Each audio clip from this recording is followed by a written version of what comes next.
Hey everyone, I hope that you are doing well. We are making our way through the 4th edition Player's Handbook and looking through it as though it was just released, and 4th edition is a brand new game and it's the new edition of Dungeons & Dragons, and we're trying to get all the information we can that we need in order to start creating some 4th edition characters. I've been trying to look at this from the perspective of someone who's coming from an earlier edition of Dungeons & Dragons, perhaps 3rd edition. Talk a little bit about people coming from 5th edition, even though that's obviously a later edition, but really looking at it too from the perspective of somebody who's brand new to Dungeons & Dragons, like I was, with 4th edition being the first exposure to the game and what they might think of it. So that's where we're coming from with this. As we've been going through the Player's Handbook, been really focused on the things that we need in order to build a character. And we had skipped over Chapter 2 of the Player's Handbook because Chapter 2 is about how to build a character. But I felt that we needed more information because you're going to have to make decisions about your race, your class, skills, things like that. And if you don't understand what those things are, what your options are, then it can be hard to make those choices. So I wanted to go through all of those chapters first and then circle back to the chapter about how to actually create the character, and then we will actually create some characters. So we are almost there to the finish line of this. I've gone through all of those different chapters, and I had previously looked at rituals, which was the last chapter that was really a full chapter of stuff that we were going to need. And now I'm circling back to Chapter 2, which is about creating a character, but there are some specific things in that chapter that we also need to understand because it's things that would be decisions we have to make about creating characters. So we're not going to actually create a character in this particular video. We're going to talk about those last few things that we need to help us make good decisions while we're building the character. And then in subsequent videos, we will be then completely ready and we will start creating a character either in videos, or I might do it in live streams, or possibly might do some stuff on the Discord server that leads to live streams or videos. I don't know. Still working some of that out. If you have thoughts on it, I'd love to hear you in the comments. Let me know what you think about that. But let's flip over to this chapter and have a look at some of these other things. So like I said, there's some stuff in here that we're going to skip over because it's about actually creating the character, and we will do that in a different section. But I want to get to the stuff that's really the additional information that we need while we're creating a character. So you can see there are 9 steps in creating a character, and it talks about the character race and the character class. So we've already covered those. We talked about character role in one of the prior videos also. And then we get into where it talks about ability scores. So, and this is some of the other information I want to have. Now, if you're coming from a prior edition of Dungeons & Dragons, this is not going to be news to you. These ability scores have been there since the very beginning of Dungeons & Dragons. The same 6 scores. We've got strength, we've got constitution, dexterity, intelligence, wisdom, and charisma. And these are really the foundation of your character. They determine what it is that your character does well and perhaps what your character does not do well. When we looked at the classes, we saw that different classes had certain key abilities that were the most important for them because their powers were triggered or, they were influenced by that ability. So you may have a fighter who has a key ability of strength. And so their powers are things that benefit from having a high strength. And so this is where you want to make sure if you're building a fighter and you want to really lean into that, then you would want to make sure that that character has a high strength score. If you're doing like a rogue, it might want to have a high dexterity score. So that's something to keep in mind. And when we were looking at races, different races got different bonuses for certain scores. So some races got a bonus to charisma, some got a bonus to strength, some to dexterity, some I think humans get a bonus to ones that you can choose. So it's you want to also think about that. If you're trying to do more of a min-max where you're trying to want to get the most out of that character, then you're going to want to make sure that you pick a race that gives you a bonus to the key ability that you're going to need for the class that you're choosing. But there's nothing that says you have to do that. You can choose any combination you want. And when we go to create characters, I really want to try to lean into that and show how that you can create a character that does not necessarily lean into those, just the pure, you have this key ability score and therefore you've got to make that score the best that it can possibly be. There's other approaches to it that I want to look at. So, but those are the 6 ability scores. They've been there forever. Anyone coming from a prior edition of D&D is going to recognize those. Anyone coming from other role-playing games may even recognize those because they have been used in other games as well. If you're brand new to 4th edition, then this is the foundation of your character, and this is the things that make up what your character is going to be able to do. So you'll want to make sure you choose those scores carefully. There's a section here that then talks about how to generate those scores. So now we've got these 6 scores. How do we make them? And there's a few different ways that 4th edition provides for you to make them. First is the standard array. This is what you're mostly going to use when you're playing the game. You make a character, you're going to use the standard array: 16, 14, 13, 12, 11, and 10. There are 6 numbers, and you have 6 scores or 6 abilities, and you'll just simply assign each of those scores to one of the abilities. You assign them to whichever you want. If you're playing a character that has that really needs strength, then you might put the 16 in the strength. If you are playing that same character has, you chose a race that gives you a +2 bonus to strength, and then you assign the 16 to that strength. Well, now you've got an 18 for your strength because you get the +2 on top of the 16. You might decide though that you're okay with just having the 16 strength, and instead you'd rather use the bump up one of your other scores. So you get a +2 bonus to your strength from your race. So maybe you put the 14 in there, and now you're going to have a 16 because you get a +2. And then you decide to put the 16 from the array into one of the other abilities of your choosing. So that's up to you. You just got to look at your race and see what your bonuses are, and then look at your class and see what your key abilities are, and make your decisions on how you want to divide up those numbers. But that's the standard array. It's very straightforward. You got 6 scores, you got 6 abilities, you assign them to whichever ones you want, add in your bonuses that you got when you created your race. And there you go. It's easy, very easy to follow and understand. You can even tell, I mean, the description for it is pretty much like 3 sentences. So very, very standard. The next method is customizing scores. This one's also referred to as a point buy system. I should also mention with the standard array, most prior editions of the game, or many prior editions of the game, have a standard array also, but the array might be different. So if you're coming from 3rd edition, you're coming from 5th edition, which is obviously later edition, but it has a standard array, but those numbers might be different. The point buy system here, this is, some people swear by this, and if you're playing in like organized play, this might be a way that you have to go with it. They may require you to either use a standard array or the customized score, which is point buy. I do not like this method at all. I feel like it's overly complicated. I don't really feel that it gets you a whole lot. And it just makes things harder to follow, especially as a new player. It can be a little bit, I mean, it's not necessarily confusing, but it's just more complexity than you really need when you're making a character.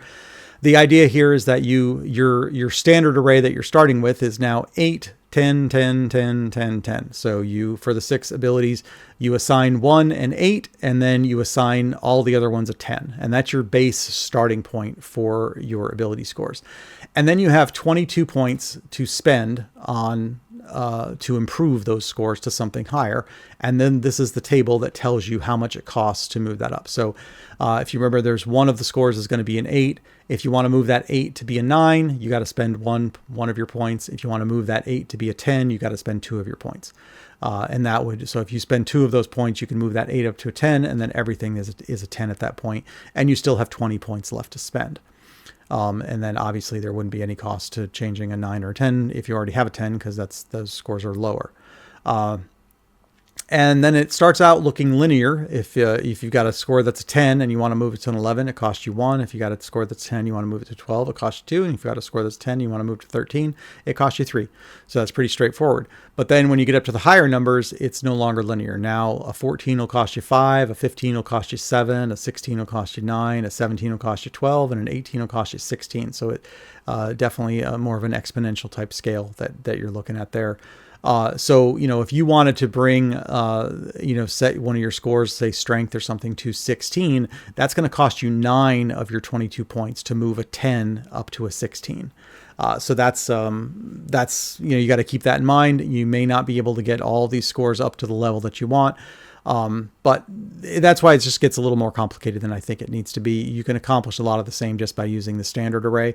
One thing that it does have on the next page is it does break down a whole set of different combinations that you get. So these are different ways that you could apply those 22 points to get different values. So like here you've got a 14 and then the rest are all 13. So it's a pretty even distribution of everything. You get down to the middle and you've got like a 16, a 14, and somewhere in here is probably the similar to the standard array. So, there's a 16, 14, 14, 12, 11, and then an 8. So, you get pretty close to what that standard array is, but you could also then get some that are an 18, really bump one up, but you have to sacrifice on the low end. So sure, you get an 18, but then you've got to have 3 that are only a 10. And again, this is where it's kind of more complicated than it needs to be. If you've been playing for a while, it's probably fine and you want to really have that level of control. But for the most part, if you're new to the game, just using the standard array is probably the easiest way to go. The last method that is listed here is really kind of a callback to original Dungeons and Dragons. This is how you would create characters way back when, how you got your ability scores, or at least a similar way, is rolling the dice. This is slightly different in the different editions of the game. There's always some variation of how to roll for your character, and that's why we call up, I'm going to roll up a new character. This is what it's referring to. If you go back to original D&D, the way that this would work is that you would roll 3d6s, and that was your first ability score. That was strength. And then you would roll 3 more d6s, and that was your dexterity. Then you roll 3 more, and that was your constitution. I might have the order of them wrong, but you didn't get to choose which ability each of those values went into. That you just started at the top, you rolled your dice, and that was that ability, and you moved on to the next one. And then you essentially had to play a character that fit those abilities. That has changed quite a bit in the years since. Now what you do is you choose what kind of character you want to play, and then you use these to get numbers, and you assign those numbers to the way that you want to assign them. So if you're going to play a fighter or you're going to play a fighter and you want to have a high strength, well, they're going to try to get your ability score such that you can have a high strength. And, so it's kind of been flipped around from what it was in the early days. And I know some people really like the way it was in the early days. I personally feel it makes more sense for you to have a character that you want to play and then use the mechanics to help you create that character that does what you want it to do, as opposed to kind of being forced down one path. But we each have our own opinions on that.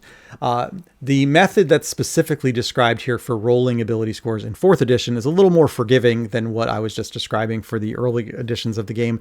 Here, you would roll 4 6-sided dice, so 4d6, and then you take the highest 3 numbers. So that hopefully accounts for, a particularly bad dice roll. Because if you're only rolling 3d6, it's entirely possible that you roll 3 1s and your ability score is a 3. But at the same time, you could roll 3 6s and your ability score is going to be an 18. So you could be anywhere in that mix. With the 4d6s, it accounts for the fact that maybe one of those die is a 1 or a 2, and the other ones are more reasonable, and you end up with something like a 10 or a 12 or something. So it helps to eliminate those sorts of variations in the dice. The other thing is that you don't have to assign them in order. You roll 4d6s and you take the top 3, and that's one of your ability scores. And then you repeat that 5 more times until you have a total of 6 ability scores, and then you can assign those ability scores to whoever you want. So if by some chance you end up with, a 15, so if we look back here, you could roll these dice and end up with a 15, a 15, a 13, a 12, 11, and a 10. That could be the ones that you rolled, and then you would just assign those to the ability scores as you need for whatever type of character you're trying to build. Again, it's more complicated than it probably needs to be. It also adds a lot of randomization into it, a lot of risk that you have, possible reward. So while option number 2 of doing the point buy is to me just kind of overly complicated, but it does give you a little bit of added control over exactly what you want each of your abilities to be. And the dice roll option is just a little too much randomization for most folks' taste, but it is still there, just like it's always been in Dungeons & Dragons, so you can choose that. But in most cases, if you're new to the game, if you're doing organized play, then the standard array is probably going to get you what you want as far as your ability scores. So that's the gist of that. If you go online, you'll find a whole bunch of other ways that you could generate ability scores as well. So you don't even really necessarily need to stick to the ones in the book. There people have always come up with lots of different ways to generate ability scores. Some of them are interesting, and other games use different methods, and there's nothing that says you couldn't come up with those methods yourself here too. But for the most part, the standard array is probably where you're going to start from, and then you can get more creative as you desire. Now, The next thing it talks about is, selecting your skills and feats and powers, because this is really going through how to create your character. So we will cover those specifics in detail later, but I have videos where we've gone through each of those items. So to hopefully give you some information about how to make those choices so that you can make the right choices for your character. The next thing I want to talk about is the alignment. So going back to original Dungeons and Dragons in 1974, there has always been some sort of alignment system in place for the different editions of the game, but it's always changed a little bit along the way. And so the first edition of the game, original D&D, it only had 3 alignments. It had lawful, it had chaotic, and it had neutral. And what these alignments were is they're just kind of an indicator of your moral compass for your character. And the idea is to think, how would your character respond in a certain situation? Because that might be very different from how you would respond. And so you kind of want to have some sort of indicator to tell you whether or not your character should behave differently than you might by nature respond. This has been changing over the years. Like I said, original D&D only had 3. By 3rd edition, it was up to 9. And then for 4th edition, we have 5. And then in 5th edition, I believe it's back up to 9 again. And so the 5 that we're working with here are good, lawful good, evil, chaotic evil, and then unaligned, which would be neutral. Likely in another edition, you might call that neutral. And the idea here is that, so like, let's say that you're a lawful good character and you're in a town, and the head of the town watch tells you that you need to walk on the right side of the road. A lawful good character is likely going to say, all right, sure, thank you, sir, we'll walk on the right side of the road, and try to encourage the party to walk on the right side of the road. If you're playing, just a good character, you might feel less inclined to follow that. You might still, just because you're not wanting to make trouble, but if you had a reason why you would not want to walk on the right side of the road, it wouldn't bother you so much to just kind of break that rule because you're not lawful good. It's possible that you could also play these evil aligned characters, which are a little more chaotic, is like chaotic evil and stuff, where you might, someone tells you to walk on the right side of the road and you say, okay, thanks. And then you walk on the left side of the road because that's just what your character is going to do. You're going to be contrary. That's possible. Some tables won't really allow the evil characters because they can cause trouble and disruption, and you kind of want the party to be working together. You don't want to always be having some people trying to do the right thing and other people just trying to be difficult. So sometimes the evil alignments can cause trouble. You could have a party that's nothing but evil aligned characters. You definitely want to work with your DM and with your table to understand, what's in play and what's not. A lot of characters might be unaligned or neutral, where they just leave it open to the situation and they'll figure it out as they go, and they don't really have any strong opinions either way. Where this can come in handy or is really important is when you're playing a cleric or a paladin, because in those cases you're going to be worshiping a deity, and those deities also have alignments. And so you're generally going to align with the deity. So if you have a deity that's lawful good, then your character is likely going to be lawful good. Doesn't have to be, but likely would be, because that's what you're gonna, the whole reason you're worshiping that deity is because where there's moral compasses, that's what you're aspiring to live into. Not every character worships a deity though, so that's not really something that you need to worry too much about. In a lot of cases, you might just be unaligned and you don't really worry about it too much. But it is something that's out there. It's been around for forever in D&D, so it also exists in 4th edition.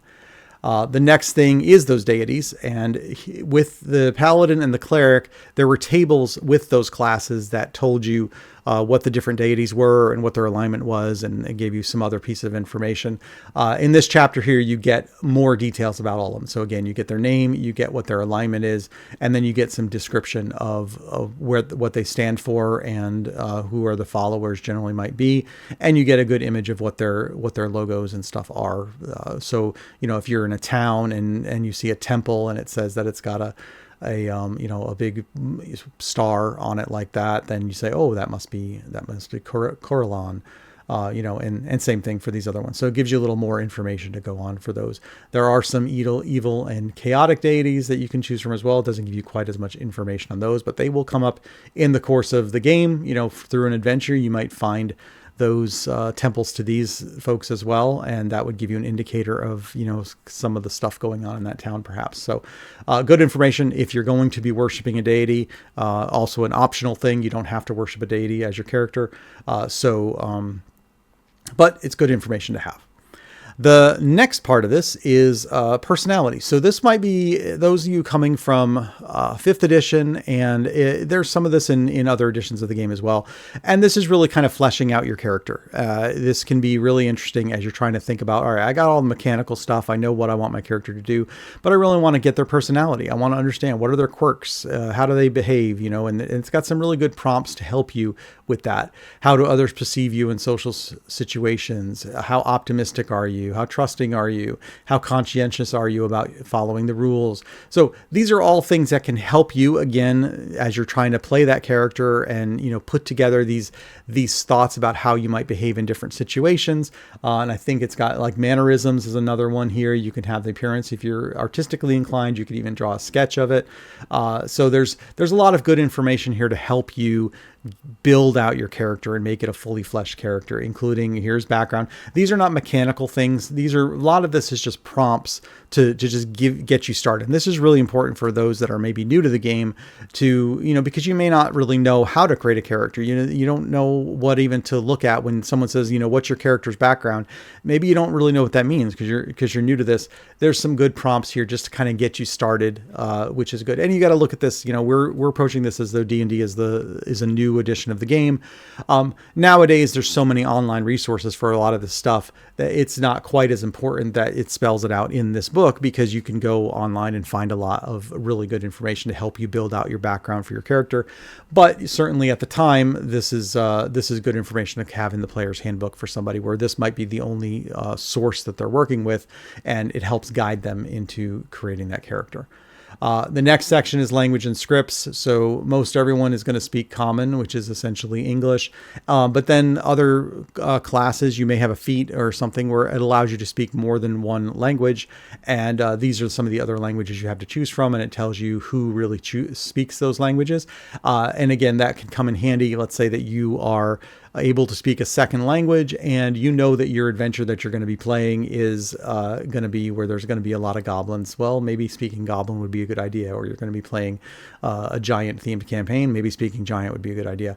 That's if you have some knowledge of what the campaign is going to be and you want to do a little bit of metagaming. You could plan that sort of thing. Maybe the dungeon master even fills you in on that, just to make sure that you have characters that can do those sorts of things. So, or you just base it purely on your background and what you want your character to have as some of their traits from their background.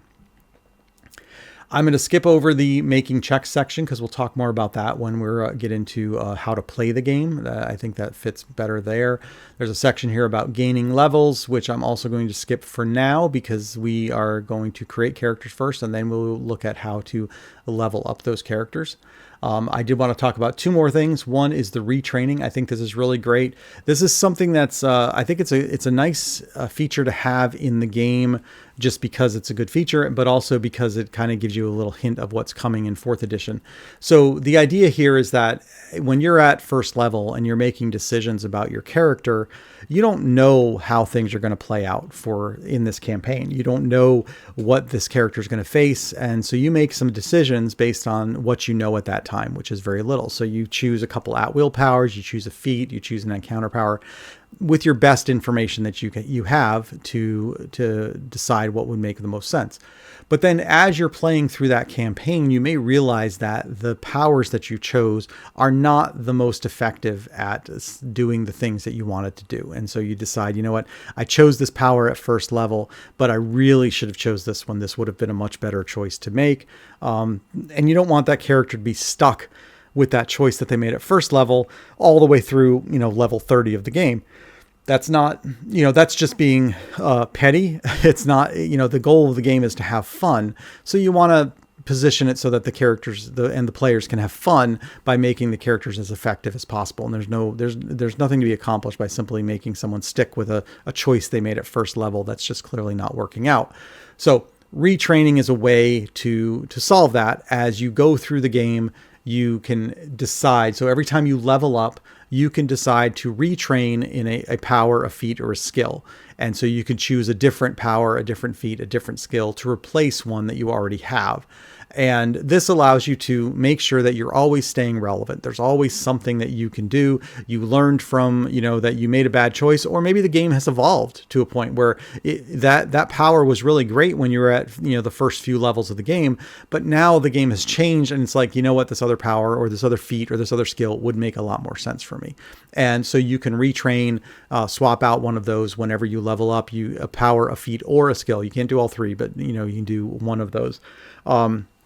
And that could really help you. Now, there are some restrictions on this. So you can't retrain in something that is a prerequisite for something else. So if in order to have a feat, you need to be trained in a certain skill, you can't retrain and not be trained in that skill anymore, because now it's affecting your feat. You don't have the prerequisite for that feat anymore. So as long as you have a skill that is a prerequisite for a feat, you can't retrain in that skill. And the same goes for if you have a feat that is a prerequisite for another feat, you can't retrain in that feat. So you got to be mindful of your prerequisites and choose different things. Now, it is possible for you to, so like if you have a feat that is a prerequisite for another feat.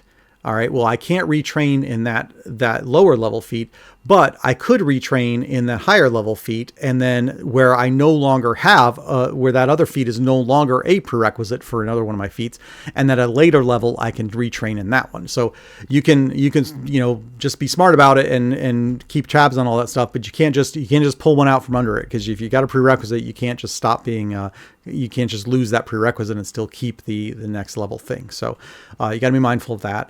The other thing is, and some of that is just, it's really kind of just common sense. You just got to, if it's a prerequisite for something, you can't retrain in something because it's a prerequisite. You got to remove that requirement first, and then you can retrain in it.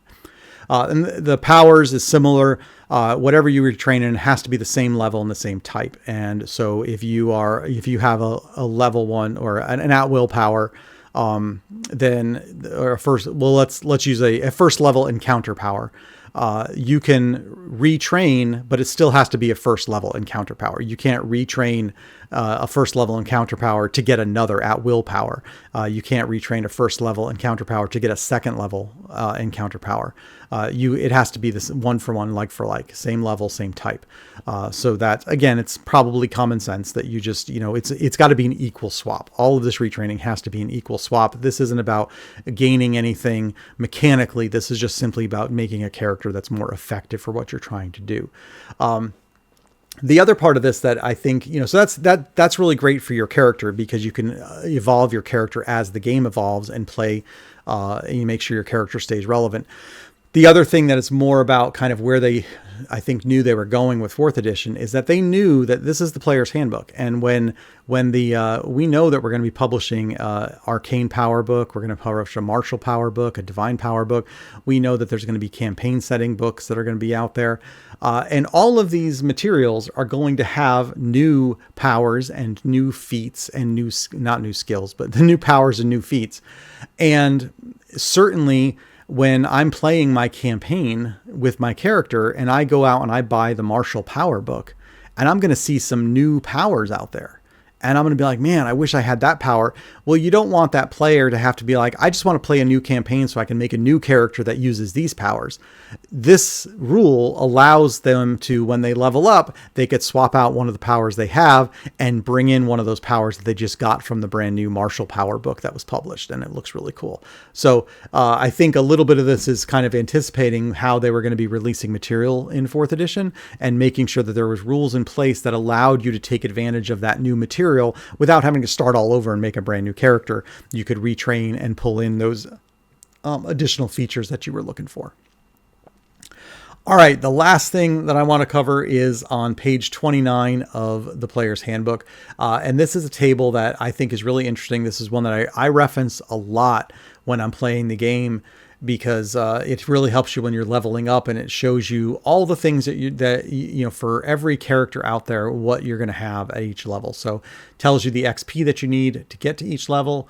And then that's just the level that you're at. And then it tells you when you get additions to ability scores. So like here, you're going to get a +1 to 2 your scores. And then at level 8, you're going to get another +1 to 2 of them. But then at level 11, you're going to get +1 to all your ability scores. And then it tells you what you gain at each level. You're going to gain at second level, you're going to get 1 utility power and 1 feat. At third level, you're going to get 1 encounter attack power. At fourth level, you're going to get a feat. And then it tells you, summarizes how many feats you should know at each level. And then there's a little indicator that indicates, so like at third level, you should have 2 at will powers, 2 encounter powers, 1 daily power, and 1 utility power. And so you can see what that progression looks like. And there's a couple stars at the bottom of it to, where there's some variations in some of this. But this is your level advancement table. And if you come from like 3rd edition, and if you're coming from 4th edition, 5th edition, then you'll note that every single class has their own character advancement table that tells you what you get at each level for each one of those classes.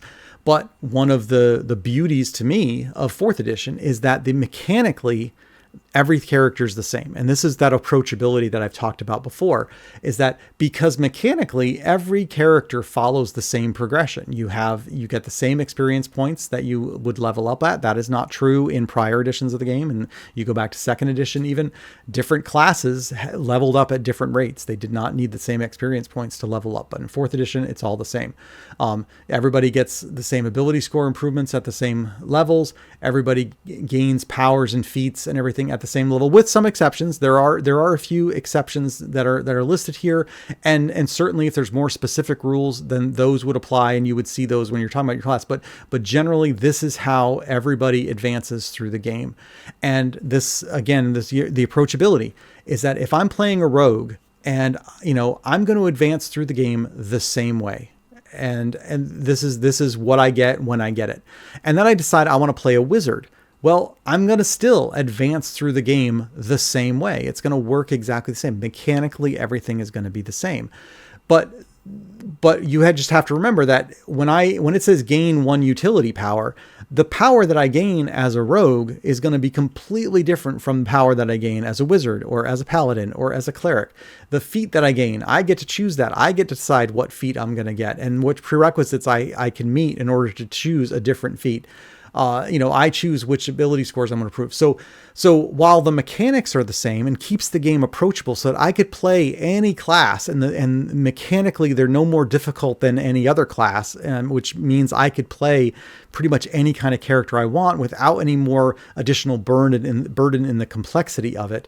But I still have all that flexibility with each of these characters, because this is just talking about the mechanical aspects of it, but the specifics of what I get is still told by what that class is that I've chosen and what that race is and what feat I have and what skills I've trained in. So you have all that flexibility, but just this table is a really good reference for as you're leveling up, so you know that you're keeping track of what it is you're going to get. But it also is a good indicator for me of one of the powers of 4th edition, in that it made every class approachable, and you can see that because everybody follows the same level advancement track. And the real value is in the specifics of the decisions that the player gets to make for their character and what the options are that are available for each of the different classes, which makes them, every character can be very different while still maintaining this very consistent, easy to follow mechanic character advancement chart. So that's what I like about that one. All right, that is the last of the rules that we needed to cover in order to build characters. We went through a lot of stuff. So, we covered how to play the game. And we covered races, we covered classes, we covered skills, we covered feats, we covered equipment, we covered magic items, we covered rituals. And now we've covered the last few pieces of information that we would need in order to create a character. And now we have everything. We have an understanding of all those different decisions that we have to make and what we do with those decisions, so that now when we actually go create a character and it says, go choose your powers or go choose your skills, go choose your feats, or if you have rituals, go choose your rituals, we already understand what those things are and how they work. And we've spent some time looking at our different options we have available to us. And those are now easier choices that we can make. So in the future, going forward, and maybe not the very next video, but we're gonna work on making some characters. And so, and if you're watching this much later, then I may already have these videos out there. But going forward, we are going to make some characters. May do that just as videos, may do that as live streams. I might talk about it a little bit on the Discord server to get some ideas of what kind of character we want to make next. But whatever it is, we're going to make some characters so that we have some good examples for people. We'll make some pretty standard characters that, you know, that like a Dragonborn fighter might be pretty common, and so we'll create some of those. A halfling rogue might be pretty common, so we'll make that so that people see those standard builds that you come across. But then I want to kind of mix it up. And what if we had a halfling wizard or a halfling fighter? You know, some combinations that you maybe don't necessarily see. I'm curious how those build out as well. And so we have lots of different options to choose from, and we'll start putting those together. So, but this hopefully gives everybody all of the information now that we need to make those decisions, and we can actually start building characters. If there's something I missed, if there's a key piece of information that we have that we need in order to make the characters, I'd love to hear what that is. If I glossed over it too much, if I covered something incorrectly, or just completely missed it, whatever it was, please put that down in the comments. Let me know what your thoughts are of some other information.